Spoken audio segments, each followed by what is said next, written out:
देखो एक आदर्श किसान की परिभाषा क्या होनी चाहिए, वो ये कि वो दो काम अपने साथ ज़रूर करे खेती करते हुए। पहला काम ये कि वो ट्रायल के लिए अपना खुद का स्पेस छोड़े, जो वो नहीं करता है, जो वैज्ञानिक लोग करते हैं, जिसको किसान को स्वयं करना चाहिए। ठीक है, जैसे मान के चलो कोई भी बीज आपको हाथ लगता है या कोई भी आपके दिमाग में प्लान आया है ना, क्योंकि प्लान तो दिमाग में आते ही रहते हैं।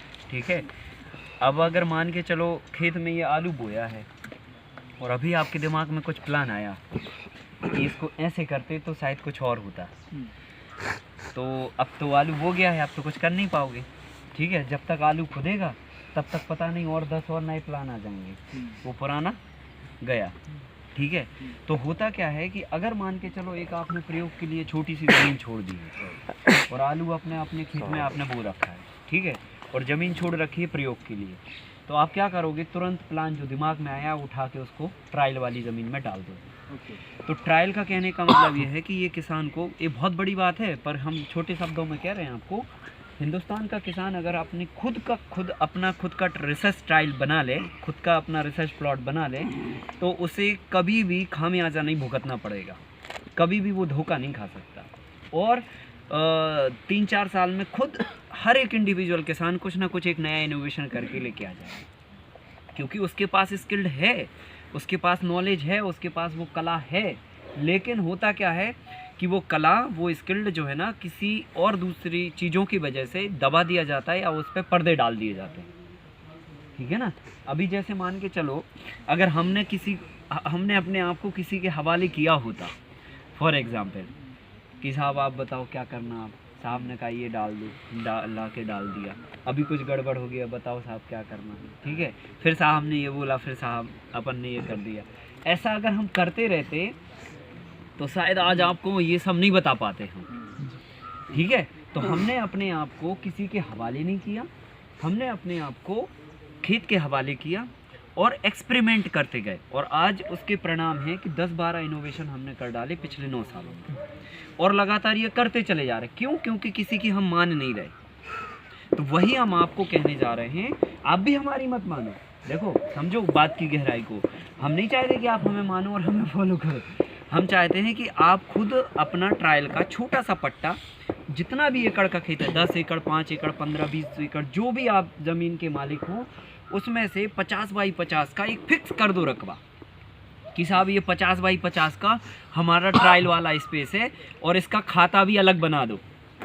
हाँ, खाता भी अलग बना दो, उसका रजिस्टर भी अलग रख दो।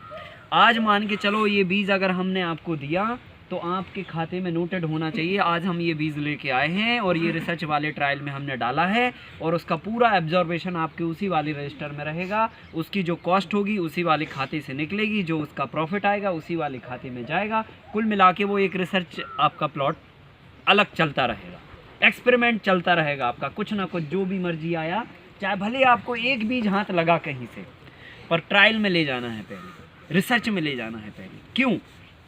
उसका जवाब है मेरे पास, इसलिए क्योंकि ऐसा नहीं कि हमने ये कह दिया तो मान लिया आपने क्यों पे जाओ कि क्यों ये इसलिए ज़रूरी है क्योंकि देखो हमारे भारत में 20 क्लाइमेटिक जोन है और उसमें कई सब क्लाइमेटिक जोन है, करीब देखा जाए तो 200 के आसपास सब क्लाइमेटिक जोन है, मतलब 200 प्रकार की जलवायु है भारत में, 200 प्रकार की, और इससे भी ज़्यादा हो सकती है। ठीक है, अब हर एक खेत की स्थिति, हर एक खेत का वातावरण, हर एक खेत की मिट्टी, हर एक खेत का पानी, हर एक खेत के जीवाणुओं की स्थिति, ये सब अलग अलग होती है, डिफरेंटेड होती है। हाँ, कुछ चीज़ें कॉमन होती हैं पर बहुत सारी चीज़ें डिफरेंट होती हैं। अभी जैसे मान के चलो ये वाला खेत है अपना, ये वाला खेत इससे डिफरेंट है, और ये वाला खेत उससे डिफरेंट है, और ये वाला इससे डिफरेंट है, और ये डिफरेंट है। सारे खेत, यहाँ पर जितने भी खेत हैं, सभी खेतों की स्थिति आप बहुत बारीकी से जजमेंट करोगे तो सबकी अलग अलग पाओगे। तो इसका मतलब ये है कि एक ही रकबे वाला किसान, एक ही लैंड लॉर्ड वाला किसान जो है ना, अपने खेतों में 10 खेत हैं तो 10 प्रकार के खेत हो रहे हैं उसके। तो इसका मतलब ये है कि अलग अलग खेत का अपना अपना एक्सपीरियंस होगा। जैसे इसमें मान के चलो जो हमने दलहन लगाई, अगर यही वाली दलहन हम अपने ही खेत में, ये वाले खेत में लगाते तो इतनी बेहतर नहीं हो पाती। बात समझ रहे ना? तो हर एक खेत की स्थिति भी बदल जाती है। तो अगर मान के चलो कोई वैज्ञानिक ने या किसी कंपनी ने आपको बोला कि ये बीज इतना प्रोडक्शन देगा, ठीक है, इतने पानी आपको देने पड़ेंगे, आपने जाके सीधा धड़ाम से 10 एकड़ में बो दिया। अब उसका दावा अलग तरह की परिस्थितियों पे था, अलग तरह की मिट्टी में था, अलग तरह के क्लाइमेट में था, अलग तरह के करने के तरीके पे था, अलग अलग सब कुछ था अलग अलग, और आपने जाके उसकी बात को मान के 100% बो दिया पूरे खेतों में। तो क्या होगा कि उतना अच्छा परफॉर्मेंस नहीं मिल पाएगा जितना अच्छा परफॉर्मेंस उसने अपनी खुद की कंडीशनों में लिया हुआ है। तो आपको क्या करना है, आपको खुद की अपनी कंडीशंस में आपको देखना है कि ये वाला बीज कितना परफॉर्मेंस दे रहा है ना। ये जो दावा हो रहा है, ये दावा हमारी मिट्टी हमारे क्लाइमेट में सूट कर रहा है या नहीं कर रहा है कि नहीं है। तो हमें किसी व्यक्ति पर ब्लेम नहीं करना, किसी वैरायटी पर या किसी वैज्ञानिक पर ब्लेम नहीं करना, हमें खुद अपने आप पर ट्रायल करके एक्सपेरिमेंट लेकर फिर आगे हमें चीज़ों को बढ़ाना, ये काम करना है।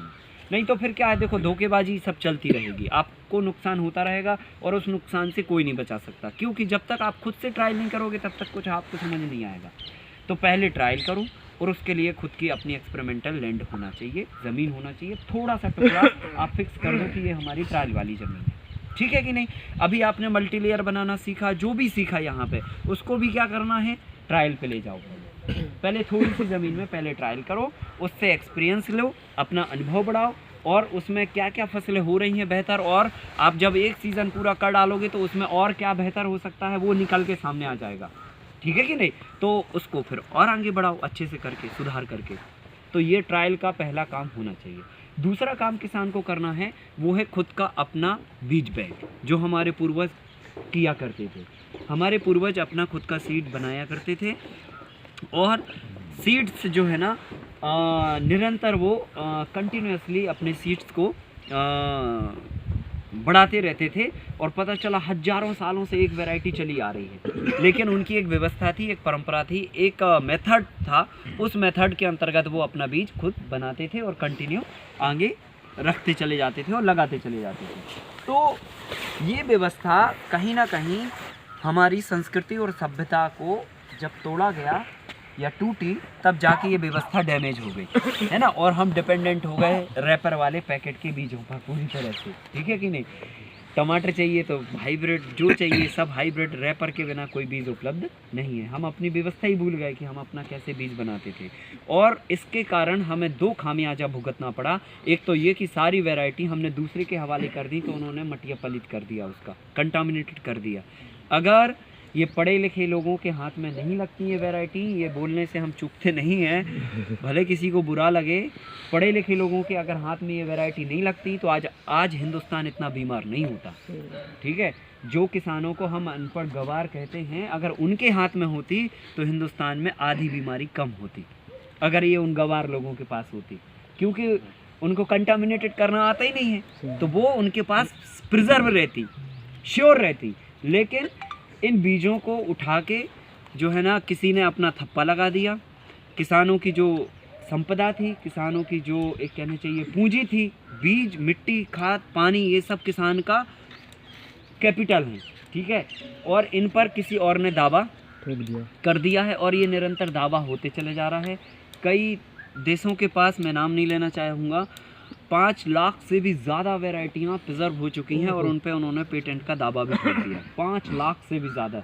और ऐसे देश जिनके पास खुद का अपना कुछ नहीं है, जमीन भी नहीं, हाँ, खुद का अपना कुछ नहीं है, पर हमारी कमजोरी और हमारी नासमझी के कारण ये सब चीज़ें निरंतर चलती चली जा रही हैं। तो हमें जागरूक होना पड़ेगा। खेती को करने के साथ में हमें अपना खुद का सीड बैंक भी बनाना पड़ेगा, और जो वैरायटियाँ हमारे इंडिजीनियस हैं, हमें पता है कि ये वैरायटियाँ हमारी परंपरा, हमारी व्यवस्था में कंटिन्यूसली होती चली आ रही हैं, तो उन वैरायटियों को हमें सेव करके उनका सीड बैंक बना के आगे बढ़ना, ठीक है कि नहीं। तो सीड बैंक बनाने की प्रोसेस हमने आपको थ्योरी में नोट कराई थी कि आपको मान के चलो ये आलू के बीज बोए या अरहर के पौधे बोए, तो आपको क्या करना, इतने बड़े प्लॉट का पूरा नहीं आपको ऑब्जर्वेशन करना। आपने तो 20 बाई 20 का या 10 बाई 10 का, 25 बाई 25 का आपने एक छोटा सा चक छोड़ दिया, और उस चक को ऐसे राउंडेड कर दिया। अब बस उसी चक में आपको ध्यान देना है कि कौन सा ऐसा पौधा है जो कमज़ोर है, कौन सा ऐसा पौधा है जो मतलब फ्रूटिंग में कमज़ोर है, कौन सा ऐसा पौधा है जो फ्लावरिंग में कमज़ोर है। मतलब हर तरह से उसी का ऑब्जर्वेशन आपको कंटिन्यूसली करना है। तो लगातार जब आप उसका ऑब्जर्वेशन करेंगे तो आप फाइनली जो है ना एक प्योर सीड तक अंतिम क्षण तक पहुंच पाएंगे। बाकी पूरे प्लॉट का आपको कुछ नहीं करना। जितने का सीड आपको लग रहा है कि हाँ ये 1 एकड़ के लिए हमारे लिए हो जाएगा, तो उतने पौधों को आप सेलेक्ट कर लो, उतने एरिया को सिलेक्ट कर लो और उस पर आप अपनी मोनेटाइज रखो कि बीज कंटामिनेटेड ना हो, वैरायटी इम्प्योरिटी ना मिल जाए उसमें, ये सब प्रक्रियाएँ आप देखते रहो। तो ऐसा हमें बीज को करके और पैक करके रखना है। अगर मिट्टी का बर्तन ना हो तो प्लास्टिक के बर्तन में भी आप एयर टाइट पैक करके रख सकते हो बीजों को, ठीक है, और कंटिन्यूसली उनको उनकी संतति को आगे बढ़ा सकते हो।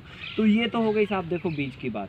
और हमने बताया रिसर्च ट्रायल की बात। तो बीज बैंक में आपके खुद के स्वयं के बीज होना चाहिए। जो बीज आप यहाँ से भी अगर ले जाना चाहते हैं और ले जाएंगे तो उनका भी आप पहले ट्रायल करो, फिर उनको कंटिन्यूसली आगे बढ़ाओ, ठीक है, खुद से ट्रायल करके। क्योंकि जो चीज़ देखो खुद से आप करके निकालोगे वो दिस इज़ द परफेक्ट, मतलब वो सबसे परफेक्ट होगी और आप उस पर कॉन्फिडेंट हो पाओगे, है कि नहीं है। नहीं तो वो क्या ना एक गैप बना रहता है दिमाग में कि यार हुआ नहीं हुआ, क्या होगा क्या नहीं होगा। तो वो जो एनर्जी है आपकी वो पॉजिटिवली आपकी उस वे में नहीं लग पाती है और जिससे आपके रिजल्ट में बदलाव भी हो जाता है और आपको पक्के रिजल्ट नहीं मिल पाते और नुकसान भी हो जाता है कई बार, ठीक है कि नहीं। तो आप ट्रायल करो, आप खुद सेल्फ डिपेंड बनो। देखो हमने ये बात आपको बताने का क्या मतलब है, हम आपको अपने बीज भी बेच सकते थे, हम अपनी दवाई भी बेच सकते थे, हम अपनी खाद भी बना के बेच सकते थे, सब कुछ बेच सकते थे ना। और सारी चीज़ें हमारी इनोवेटिव हैं, ठीक है कि नहीं। ऐसा नहीं है कि कहीं से उठा के और हम अपनी कहानी शुरू कर दिए। सारी चीज़ें हमारी खुद की अपनी इनोवेटिव चीज़ें हैं। पर हम ये क्यों कह रहे हैं कि आप खुद डिपेंडेंट हो, खाद में, बीज में, दवाई में या XY सारी चीज़ों में आपसे खुद सेल्फ डिपेंडेंट होना है। अगर आप सेल्फ डिपेंडेंट हो गए तो किसी के ऊपर आपकी डिपेंडेंसी नहीं रहेगी और आप अच्छा बेहतर कर पाओगे, है कि नहीं। हाँ, मदद की ज़रूरत पड़ेगी तो दिन रात हम आपके लिए खड़े हुए हैं, उसमें कहीं कोई दिक्कत की बात नहीं। पर आप डिपेंडेंट हो, आप उस डायरेक्शन में काम करो, ठीक है। हाँ, ये बात अलग है कि आपको हो सकता है 5 साल 10 साल 15 साल लग जाएं ये सब करने में। ज़रूरी नहीं है ये सस्टेनेबल जो स्वावलंबी शब्द है ये इतना आसानी से नहीं होने वाला खेती में, क्योंकि कि अभी जो है ना इस तरह से झगड़ा हुआ है चीज़ों ने आपको कि एकदम से नहीं होने वाला, ये बहुत वक्त लगेगा। पर लगने दो, पर दिशा आपकी वो होना चाहिए, मेरा कहने का मतलब है डायरेक्शन आपकी वो होना चाहिए। हाँ, अभी हम रैपर के बीज खरीद रहे हैं, कोई दिक्कत नहीं, खरीदते चले जाओ खरीदते चले जाओ, लेकिन जब उसका विकल्प देसी में आपको जिस दिन मिल जाए तो वो बंद कर दो, तो एक चीज़ बंद हो गई। फिर उसके बाद और दूसरी चीज़ों में जैसे ही आप घुसे हो उसका सस्टेनेबल विकल्प मिल जाए, उनको पकड़ लो, उनको छोड़ दो। तो ये दिमाग में जब आप रखोगे कि हमें ये पकड़ना है और ये छोड़ना है, तभी ये कर पाओगे आप। तो हमें सस्टेनेबल होने की डायरेक्शन में चलना है और उसके 2 फार्मूले हैं, खुद का बीज बैंक और स्वयं की ट्रायल की ज़मीन, ठीक है, नक्की बात ये। अब उसमें ये कुछ चीज़ें हैं जो हम आपको एक एक करके एक्सप्लेन कर दे रहे हैं। ये कुछ यहाँ पर दवाइयाँ रखी हुई हैं जो अपन ने खुद स्वयं से बनाई हैं। ये वर्मी कंपोस्ट है, आप समझ ही चुके, इसमें गोबर और रॉक फास्फेट गोबर और केवल केचुआ ने बनाई है ये, इसे हम वर्मी कंपोस्ट बोलेंगे। फिर उसके बाद ये फॉस्फो कंपोस्ट है जिसमें गोबर और रॉक फास्फेट दोनों को एक साथ मिला के 70 से 90 दिन तक हमने पिट बना के रखा, पलटी किया, गौमूत्र डाला 20-20 दिन में, 70 से 90 डेज़ में ये तैयार हो गया। ये इसको बोलते हैं फॉस्फो कंपोस्ट और ये भारत की कई बड़ी कंपनियां आप बनाने लगी हैं और करोड़ों रुपए का इसका व्यापार भी खड़ा हो चुका है। राउंड कैसे है ये राउंड ये ऐसे ऐसे हिलाते जाओ ना तो वो फिर हो जाता है राउंड, है ना। फिर उसके बाद जो है ना ये लिक्विड खाद है जो अपन ने निकाला लिक्विड, ये गोबर का अर्क भी है और वर्मी वॉश भी इसे बोल सकते हो, ठीक है। तो बेसिकली ये काउ डंग अर्क एंड वर्मी वॉश, इनको दोनों को एक साथ ही बोलेंगे तो अच्छा रहेगा। फिर उसके बाद अलग अलग कीड़ों को कंट्रोल करने के लिए ये दवाइयाँ हैं, रस चूसक कीटों को लिए, तनाछेदक कीटों के लिए, इल्ली वाले कीटों के लिए। ये सारे यहाँ पर देखो तो रॉक फास्फेट रखे हुए हैं अलग अलग माइंस के। ये राजस्थान माइंस के हैं, ये हीरापुर माइंस का है, ठीक है, और इसमें वेस्ट बंगाल माइंस का नहीं है। तो ये 2 माइंसों के हैं, ये अलग अलग ग्रेड के हैं, ठीक है। ये राजस्थान माइंस का है, इसमें ब्राउन कलर और हल्का सा वाइट कलर होता है, तो अलग अलग इसमें परसेंटेज लिखा है, कोई 22% का है, कोई 32% का है, कोई 27% का है। और ये अपना वाला रॉक फास्फेट है जो हम लोगों ने इस्तेमाल किया था, ये 18 से 22% ग्रेड का होता है और 150 मैस का होता है, ठीक है। फिर उसके बाद ये फॉस्फो कंपोज है जो इस वाले रॉक फॉस्फेट से मिला के बनाया गया है, और ये भी फॉस्फो कंपोज है, वही वाली खाद, गोबर और रॉक फॉस्फेट वाली खाद, जिसको हमने दाना बना दिया है, ठीक है। तो ये कमर्शियली भी आप इस काम को दाना बना के कर सकते हो। ये कुल मिला के सीधा डीएपी हो गया, जैविक वाला। आप इसे दाने के उसमें भर के, सीड्रिल में भर के बुआई कर सकते हो। दाना कैसे बनाते हैं? दाना मशीन से बनता है, इसकी प्रोसेस है, थोड़ा सा मैकेनाइज लगता है सिस्टम, तो वो बना सकते हो। फिर उसके बाद जो है ना, जब आप कीड़ों की बात करते हो तो आपके पास 2 चीज़ें स्टेपनी में होना चाहिए, एक तो नीम ऑयल और एक करंज ऑयल और एक गौमूत्र, ठीक है। ये 3 चीज़ें आपके मीनू में होना चाहिए। अगर ये 3 चीज़ें आपके मीनू में हैं तो आपको फिर किसी भी तरह की कोई तकलीफ नहीं होने वाली, ठीक है। जैसे क्या होता है कि ये जब दवाइयाँ हैं ना, कोई 21 दिन में बनती है, कोई 7 दिन में बनती है, इनमें वक्त लगता है और पत्तियों का अरेंजमेंट करना होता है, नहीं मिल पाई समय पे, कीड़े लगे फसल में, अभी तुरंत आपको करना है, तो क्या करोगे? तो इसलिए स्टेपनी आप रखो, नीम का तेल और करंज का तेल, ये दोनों तेल आप अपने पास रखोगे तो आप इनको 80-80 ml लेकर 15 लीटर पानी में मिला के अगर स्प्रे करते हो तो इल्ली से लेकर रस चूसक कीटों से लेकर तना छेदक कीटों से लेकर सभी तरह के कीड़े कंट्रोल रहते हैं इससे, ठीक है। तो नीम ऑयल और करंज का तेल, ये दोनों तेल आपके खेत पे स्टॉक में होना चाहिए थोड़ा बहुत। करंज का तेल में पंगेरिया पिनाटा। हाँ, कंजी का फल होता है, जैसे महुआ होता है ना, इस तरह से कंजी होती है, इतना सा फल होता है, उसका ऑयल होता है वो। तो वो सकिंग पेस्ट को कंट्रोल करने के लिए बहुत अच्छा होता है, जैसे माइट है, थ्रिप्स है, इस तरह की जो चीज़ें हैं वो कंट्रोल। सर क्या बोलते हैं सर? पंगेरिया पिनाटा। हाँ सही बता रहे हैं। हाँ, करंज संस्कृत में करंज बोलता है, संस्कृत में करंज। सर इंग्लिश में बायोफ्यूल सीड। नहीं, वो उधर जंगल में है, पर अभी उसमें फल नहीं है, जंगल में रहता है। हाँ, उधर अपने इंग्लिश में बायोफ्यूल सीड, बायोफ्यूल सीड बोलता है इंग्लिश में। बायोफ्यूल सीड, इसका biological name is Pongamia pinnata. Pongamia, okay, ठीक है। तो वो आप समझ लीजिए, ठीक है। तो ये करंज की बोतल लेकिन किसी ने उधर क्यों रख दी है? वो नीला ढक्कन, नीला ढक्कन। दोनों ऑयल मिक्स करके डालना है। नहीं हाँ, हाँ, अलग अलग भी डाल सकते हो, डिपेंड ऑन आपके दिक्कत क्या है आपके पास, है ना। अगर मान के चलो इल्ली वाले कीड़े लगे हैं तो आपको केवल नीम का तेल डालना है, और अगर इल्ली वाले भी लगे हैं और रस चूसक भी लगे हैं, मतलब जैसे थ्रिप्स है, माइट है, हरा मच्छर है, वाइट फ्लाई है, तो फिर दोनों मिला के डालो, है कि नहीं। तो वो देख के डालना। और फिर ये गौमूत्र, इल्ली कौन सा है? इल्ली रेंगने वाली ऐसे ऐसे चलती है। सर वहाँ पे इल्ली नियंत्रक करके कुछ रखा है आपने, हाँ, है ना। तो उसे कैसे प्रिपेयर करा है? वो उसमें लिख के दिया है, थ्योरी वाला ही है ना? हाँ, लिखा हुआ है उसमें। तो ये ये बात बात समझ में आ गई। इल्ली के लिए नीम ऑयल, इल्ली के लिए नीम ऑयल। सुनो भाई, आप लोग सुनिए, अच्छे से ध्यान से सुनोगे ना तो कुछ भी नहीं छूट रहा है। अगर सत्यनारायण की कथा ध्यान से सुनी जाए तो ज़िंदगी में कभी सुनने की ज़रूरत नहीं है दोबारा, ठीक है। लेकिन जो है ना, हर बार हम लोग सुनते जाते हैं, सारी ज़िंदगी सुनते रहते हैं, और लास्ट में बूढ़े व्यक्ति से भी पूछोगे कितने बार सुनी तो कहेगा 1000 बार, और कहानी अगर उससे पूछो तो कुछ नहीं आएगा समझ में। लीलावती और कलावती 2 नाम याद रहते हैं, ठीक है। तो ऐसे ही जो है ना, फिर आपको कपूरिया याद रहेगा और हम याद रहेंगे, और इसके अलावा कुछ नहीं याद रहेगा। तो ये ध्यान से सुनो, मैं सारी बातें बता रहा हूँ।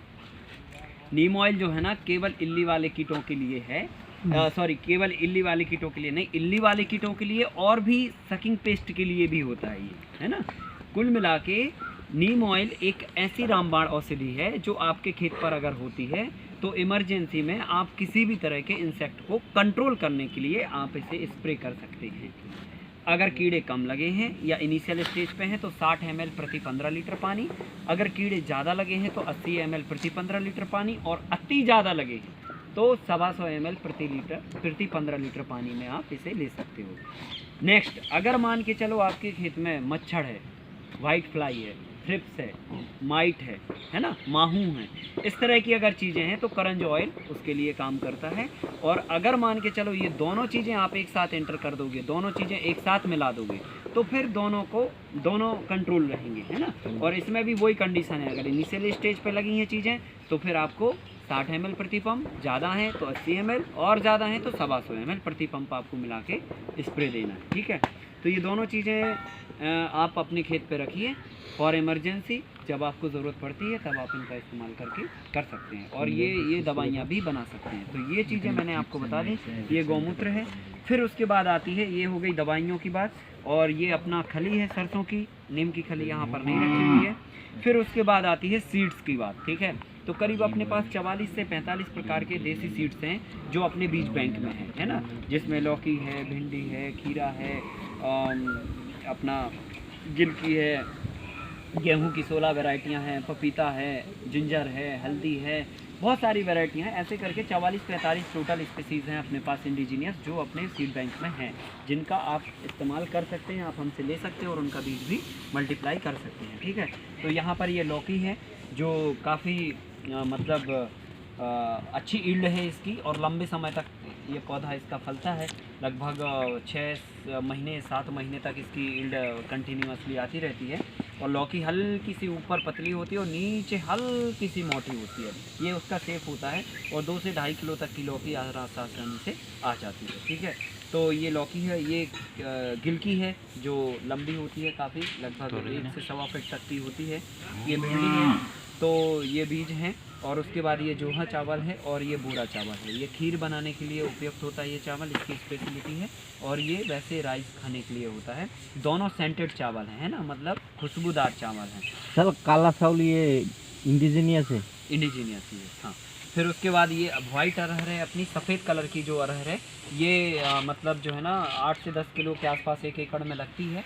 और इसमें लगभग 2 से 3 पानी आपको देने पड़ते हैं, और एक ही बार इसकी ईल्ड आती है। 8 महीने की क्रॉप है, ठीक है। ये इसकी खास बात ये है कि ये टेस्ट में बहुत अच्छी होती है ना, मतलब मीठा इसका ज़्यादा होता है। तो लेकिन इसमें इल्ली कीड़े भी बहुत ज़्यादा लगते हैं, ठीक है। तो हाँ, और ये ब्लैक वाली अरहर है जिसमें कोई पानी की आवश्यकता नहीं है, जो ड्राई लैंड हो, मतलब जहाँ पर आप पानी बिल्कुल भी नहीं दे पाते हैं, उन ज़मीनों में ले जाके आप ये 10 किलो बीज फेंक दीजिए। एक बार इसकी आपको कटिंग मिलेगी साल में, वही नवंबर दिसंबर के आसपास में। 4 से 6 कुंटल तक आपको यील्ड मिल जाएगी, बिना पानी के, बिना मेंटेनेंस के, बिना कुछ किए, ठीक है। और फिर उसके बाद अपनी वो लाल वाली अरहर यहाँ पर अभी नहीं रखी हुई है स्टॉक में, तो वो लाल वाला अरहर का सीड है जो एक बार लगाने पे वो 5-6 साल तक कंटिन्यूसली चलता है। सर वो साल में 2 बार है ना उसका? तो हाँ, और उसकी यील्ड आती है साल में 2 बार, है ना। तो वो सबसे स्पेशल है, इन दोनों से स्पेशल वो है। लेकिन अगर पानी नहीं हो तो आप इसे इस्तेमाल कर सकते हैं। और अगर आपको घर के लिए खाने के लिए टेस्ट अच्छा चाहिए है, हालांकि इसका टेस्ट और उसका टेस्ट में कोई अंतर नहीं है, उसका भी टेस्ट इससे 20 मिलेगा, 19 नहीं है। इसका 19 है तो उसका 20 है, मतलब वो सबसे ज़्यादा अपडेटेड है वो चीज़। यील्ड भी ज़्यादा है, उम्र भी ज़्यादा है, फली की साइज़ और दाने की साइज़ भी बड़ी है, और साल में 2 बार भी आती है, 5 साल तक भी चलती है। टेस्ट में भी सबसे अच्छी है, मतलब हर तरह से अच्छी है। रेजिस्टेंस पावर भी अच्छा है, मिनिमम 4-5 डिग्री तक का तापमान सह जाती है, अधिकतम 40-50 सही है 50 डिग्री तक का भी तापमान सह जाती है। तो रेजिस्टेंस पावर भी बहुत अच्छा है उसका। सर ना पिजन पी। हाँ, सर अरहर को ट्रांसप्लांट करना चाहिए कि डायरेक्ट नहीं, ट्रांसप्लांट करके लगाओगे तो 1 से 1.5 कुंटल की यील्ड आपको एक्स्ट्रा मिलेगी, और आप डायरेक्टली एक बीज लगाओगे तो आपको कम मिलेगी। ट्रांसप्लांट सही है ना? ट्रांसप्लांट सही है, बेस्ट बेटर होता है ट्रांसप्लांट करना। नेक्स्ट उसके बाद जो है ना, ये गेहूं की बहुत सारी वैरायटियां हैं, आप सब देख ही पा रहे होंगे डिस्प्ले में। कुछ वैरायटियां जो 1 एकड़ में कितना लगेगा आपको बता देता हूँ। जैसे कि ये बंसी है जो खाने में सबसे अच्छी मानी जाती है, जो हम लोग सरबती को सबसे अच्छा मानते हैं एमपी का, उससे भी कई ज़्यादा गुना ये अच्छी है, टेस्ट में अच्छी है, न्यूट्रिशन वैल्यू में अच्छी है। तो इस वैरायटी को आप चाहें तो लगाएं और खाने के लिए खुद अपना वो करें, और लोगों को बेच भी सकते हैं। एवरेज 4 से 5 हज़ार रुपये, 6 हज़ार रुपये कुंटल इसका मार्केट रेट रहता है। तो ये बेस्ट है ये वैरायटी खाने के लिए। सही, पर एकड़ कितना? आप इसी की रोटी खा रहे हैं और इसी की पर एकड़ कितना है इसका ये? पर एकड़ सीड 40 kg डालना है, और यील्ड आएगा आपका 12 कुंटल के आसपास, है ना। फिर उसके बाद ये एक शुगर फ्री गेहूं है जो काफ़ी बहुत स्पेशल है, इसको सोना मोती भी लोग बोलते हैं, और छोटा जो भी मर्जी आए वो बोल दीजिए, कोई हरकत नहीं है। 12 से 18 कुंटल की यील्ड है इसकी, और 3 पानी के आसपास इसमें लगते हैं। और जो है पूरे भारत में ये वैरायटी हो जाती है। सबसे इसकी खास बात ये है, और इसमें शुगर नहीं है, सबसे बड़ी बात ये है, मतलब 0 कैलोरी है ये इसमें, ठीक है। तो ये शुगर के पेशेंटों के लिए बहुत रामबाण औषधि है। और इसको खाने से उनको इंसुलिन लेने की भी ज़रूरत नहीं पड़ेगी और उनको मतलब कितनी भी शुगर हो उनका शुगर का लेवल नहीं बढ़ेगा अगर इसकी डाइट ज़्यादा हो गई तो। ठीक है, तो इसके बिस्किट भी बना सकते हैं, इसका दलिया भी बना सकते हैं, इसकी खीर भी बना सकते हैं, इसकी रोटी भी बना सकते हैं, इसका सब कुछ बना के शुगर वाले खूब तबीयत से खा सकते हैं। ठीक है, तो ये सब चीज़ें देखो हमारी संस्कृति में थी, ये वैरायटियाँ, और ये वैरायटी अपने आप में एक मेडिसिन है, समझ रहे ना, और सुपर मेडिसिन है। जब ये हमारी डाइट में थी तो इस तरह की कोई चीज़ें पनप नहीं पाती थी, तो ये सब चीज़ें हमारी डाइट से हट चुकी, ये वैरायटियाँ कंटामिनेटेड हो चुकी, हाइब्रिडाइजेशन हो चुका है इनका, तो इनकी जो ओरिजिनल गुणवत्ता थी वो ख़त्म हो चुकी। तो अभी ये अपने पास है, इनका बीज ले जाके आप थोड़ा थोड़ा ट्रायल करिए और आगे इनकी संतति को बढ़ाइए और अपने आसपास इर्द गिर्द लोगों को दीजिए, क्योंकि आज भारत में 15 करोड़ से ज़्यादा लोग तो डायबिटीज़ के पेशेंट हो चुके हैं। तो आप इनको उगाओ और 10,000 रुपये कुंटल लेके पहुंच जाओ उनके पास, है ना। उनको समझाओ कि इंसुलिन इतनी बचेगी आपकी, इतना खाना खा लोगे आप, इतना ये बचेगा, इतना ये बचेगा, तो इतना पैसा हमें दे दो, है कि नहीं। तो हम बीजों को सेव करें और अच्छी चीज़ें लोगों तक पहुंचाएं, और इसका दलिया बनाओ, इसकी बिस्किट बनाओ, इसकी जो मर्जी आए वो बना के लोगों तक पहुंचाते जाओ। ठीक है, शुगर फ्री सब कुछ कर दो। ठीक है, तो ऐसे करके जो है ना आप अपना खुद का मार्केट इस्टेब्लिश कर सकते हो इन सब चीज़ों के लिए, है ना। फिर उसके बाद है ये कि वैरायटी चावल काठी, जो कि टोटली ग्लूटेन फ्री है। ठीक है, इसमें और रिच फाइबरस है। ये हिंदुस्तान का एक ऐसा लौता मात्र गेहूँ है, 25,000 से भी ज़्यादा वैरायटियाँ हमारे भारत में देसी गेहूं की थी। कितनी? 25,000, और 1.25 लाख के आसपास हमारे पास थी चावल की वैरायटी टोटल, जबकि चावल की वैरायटी हमारे पास 1,500 के आसपास है इंडिजीनियस, अभी जो भारत में जितने लोगों के पास बीज बैंक है उनके पास हैं, और लगभग 200 से ज़्यादा कुछ गेहूं की वैरायटियाँ हैं, मतलब 25,000 से 200 वैरायटियाँ कुल बची हुई हैं, बाकी सब ब्रीडेड हो चुकी हैं। और अभी भी हम इनको मौका है कि इनको आगे बढ़ाएं, नहीं तो ये धीरे धीरे करके लुप्त हो जाएंगी अगर जो मेथड हमने बताई उस पर फॉलो नहीं किया गया तो। सर, जो लुप्त हो गई हैं उनको वापस ला सकते हैं या अब कोई चारा नहीं है? नहीं, ला सकते हैं, उनका तरीका है, वो मैं आपको थ्योरी में आज बताऊंगा। तो ये 135 दिन की वैरायटी 10 से 12 कुंटल ईल्ड है और काफ़ी रिच फाइबरस है। अगर इसकी रोटी आपको खिला देते हम तो दिन में आप 2 बार हमको बोलते कि खाना खिलाओ सर। हाँ, ठीक है, तो ये ऐसी वैरायटी है, मतलब इतना फाइबर है, रिच फाइबर है ये, 3 घंटे में रोटी इसकी डाइजेस्ट हो जाती है। अगर किसी को कब्ज की बीमारी हो, पचता ना हो, तो ये इसकी रोटी खा ले तो जो है ना ऑटोमेटिकली उसको लगेगा कि भैया आप लाओ कुछ और, है ना। हाँ, तो ऐसे करके जो है ना ये सब चीज़ें देखो ये मेडिसिन है, समझ रहे ना। तो मैंने आपको बोला ना, जिनकी कब्जियत की बीमारी हो ना उनको आप ये खिलाओ, इसके चिप्स बना दो। आइडिया दे रहा हूँ आप सबको, एंटरप्रेन्योरशिप डेवलप कर सकते हो। इसके चिप्स बना दो और रैपर में 20 रुपए के चिप्स आप ले जाओ, कब्जियत है ये खाओ और फिर अपना, हाँ ठीक है कि नहीं। तो ये वैरायटियाँ बहुत ज़बरदस्त हैं। चावल काठी वैरायटी का नाम है, ग्लूटेन फ्री है, ये वाले खेतों में अपन ने लगाया हुआ है। यहाँ पर कुछ 5 वैरायटी के आसपास लगी हुई हैं और पूरे हिंदुस्तान में लगभग 298 के आसपास वैरायटियों पर अपन हर साल गेहूं की वैरायटियों पर ट्रायल करते हैं। कितनी? 298, 300 के आसपास। ठीक है, उसमें से 2 साल में 3 साल में एक आध वैरायटी कोई हाथ लग पाती है देसी इंडिजीनियस, तो फिर हम उनको बीज बैंक में ला के फिर आप तक उसकी जानकारी पहुंचाते हैं। ठीक है, तो वो एक अपना एक बहुत बड़ा काम है। तो बीजों को लेकर भी ये अपन ने बताया कि गेहूं की अभी तो यहाँ पर 7-8 वैरायटियाँ रखी हैं, टोटल मिला के 16 वैरायटियाँ अपने पास हैं बीज बैंक में। फिर उसके बाद जो है ना ये अपनी दालें हैं, ये अपन ने खुद चने से हाथ वाले सिस्टम से इसको बनाया है। इसमें कोई पॉलिश नहीं है, कोई आर्टिफिशियल सिस्टम नहीं है। आप इसे चाहें तो ले जा सकते हैं। 110 रुपीज़ kg इसकी कॉस्टिंग है। 150 रुपीज़ ये अरहर की दाल का है, ये मूंग है और ये मूंग की दाल है। वही है जो इधर लगा। हाँ, इधर, और आप जो खा रहे हैं वो यही है। ठीक है, और उसके बाद जो है ना ये अपना चना है। ठीक है, आप इसे भी इस्तेमाल कर सकते हैं। और उसके बाद ये ब्लैक राइस है, काला चावल है, जो कि ये भी शुगर फ्री होता है। ठीक है, इसकी भी स्पेशलिटी है। ये आसाम का बेसिकली है चावल, ये आसाम में काली मूछ के नाम से जाना जाता था। हाँ, और काला नमक भी इसे हम बोलते हैं। तो ये चावल बहुत, जिनको शुगर है वो शुगर फ्री चावल खाएं, शुगर फ्री गेहूं की रोटी खाएं। हाँ हाँ, कितना भी खाइए, आपका शुगर लेवल इससे नहीं बढ़ने वाला। ये तो मेडिसिन है शुगर वालों के लिए। तो इसका सीड, हाँ है, सीड है इसका, है ना। तो ये है। इसके बाद जो है ना ये सारी डिहाइड्रेट की हुई चीज़ें हैं। ये मशरूम हमने सोलर ड्रायर से इससे डिहाइड्रेट की हुई है, अभी हम आपको इसके बारे में बताते हैं।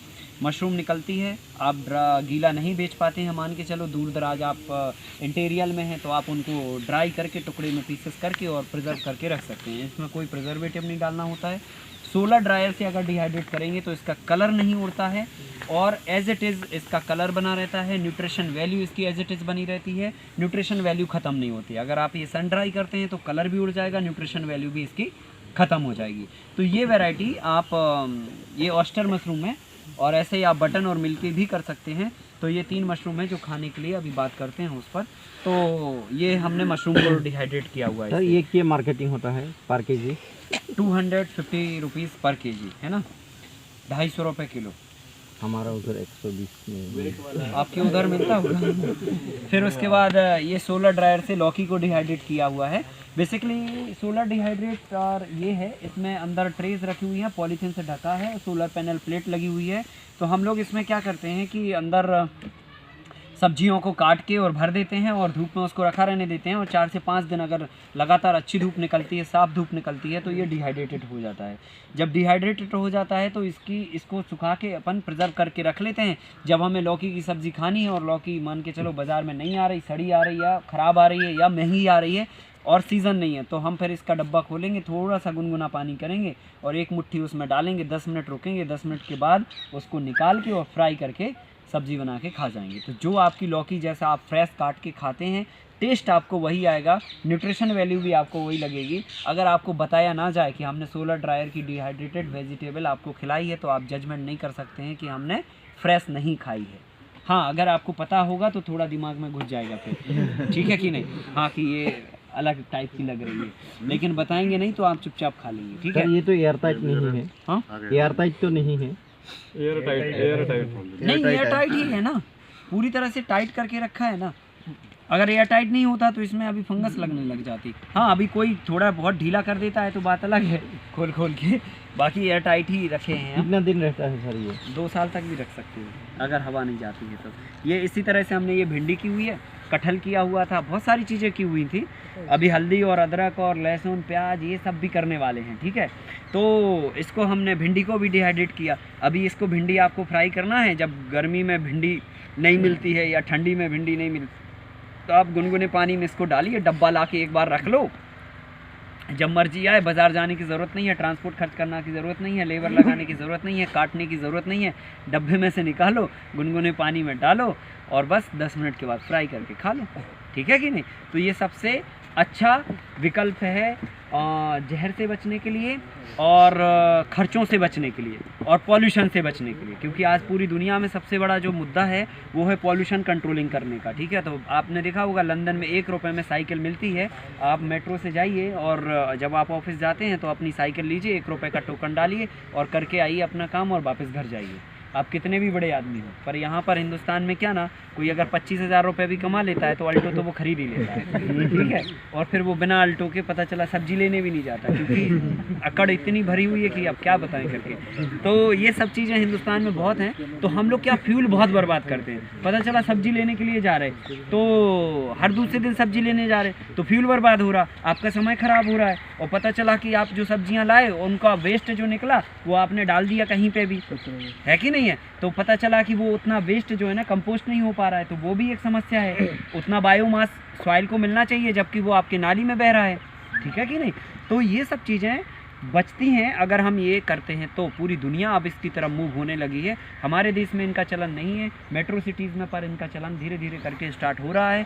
पर आप लंदन, यूरोप जैसी कंट्रीज़ में अगर आप देखोगे तो इनका बहुत ज़्यादा चलन है, ठीक है? क्योंकि उनके पास तो सब्जियां ही नहीं उग पाती हैं, तो उनके लिए सबसे बेहतर विकल्प ये है। और वो लोग तो ओनियन से लेकर गार्लिक से लेकर और आपका टोमेटो से लेकर सब चीज़ों का पाउडर रखते हैं, है ना? टमाटर को ड्राई किया, जैसे हमने भिंडी की, ऐसे ही आप टमाटर को पीसेस करके ड्राई करके पाउडर करके रख दीजिए। जब भी आपको टमाटर की सब्ज़ी खानी, 1 चम्मच टमाटर का पाउडर डाला, 1 चम्मच लहसुन का पाउडर डाला, 1 चम्मच जो है इसका प्याज का पाउडर डाला और बस फ्राई करा के और खा के दूर हो गए, ठीक है? ना प्याज छीलने की ज़रूरत है, ना टमाटर को काटने की ज़रूरत है। और ये सब इसी में हो सकता है, सब उसी में हो सकता है, सब ड्राई कर सकते हो आप टोटली, है ना? सारी चीज़ें, धनिया, पालक, मेथी, आलू से लेकर जो मर्जी आए वो सब ड्राई कर दो आप। ठीक है कि नहीं? नहीं, वो आपको सन ड्राई में ही रखना है, वो आपको इसमें नहीं रखना, ठीक है। तो ये सोलर डिहाइड्रेटर का अपना महत्व है। जो लोग सब्जियां उगाने वाले किसान हैं, दूर दराज रहते हैं, मार्केट की अप्रोच से नहीं है, शहर से काफ़ी दूर हैं, ट्रांसपोर्टेशन काफ़ी दूरी पड़ती है, महंगा पड़ता है, तो वो ये काम कर सकते हैं। और ये काम करके डब्बों में पैक कर के और शहरों की तरफ अपना चाय बेचने के लिए, अगर नहीं बिकता है तो आप हमसे संपर्क कर लो, तो हम उसमें आपकी मदद कर सकते हैं, ठीक है कि नहीं? तो ये है। फिर उसके बाद जो है ना, ये ऑयल हैं अपने कच्ची घानी के, जो हम लोग रिफाइंड तेल खाते हैं, ये ब्लॉकेज बनाता है और शरीर में जाके ये वसा को इकट्ठा करता है। तो ये जाके क्या होता है, ये फिल्ट्रेट होते हैं ये सारे ऑयल हमारे जो हम खाते हैं रिफाइंड ऑयल। तो उसमें क्या होता है कि एसिडिटी भी ज़्यादा होती है, तो एसिडिटी से हमारा डाइजेशन भी बिगड़ता है, क्योंकि आमाशय में ऑलरेडी एसिड बनती है और एसिडिक हम भोजन खाते हैं, तो वो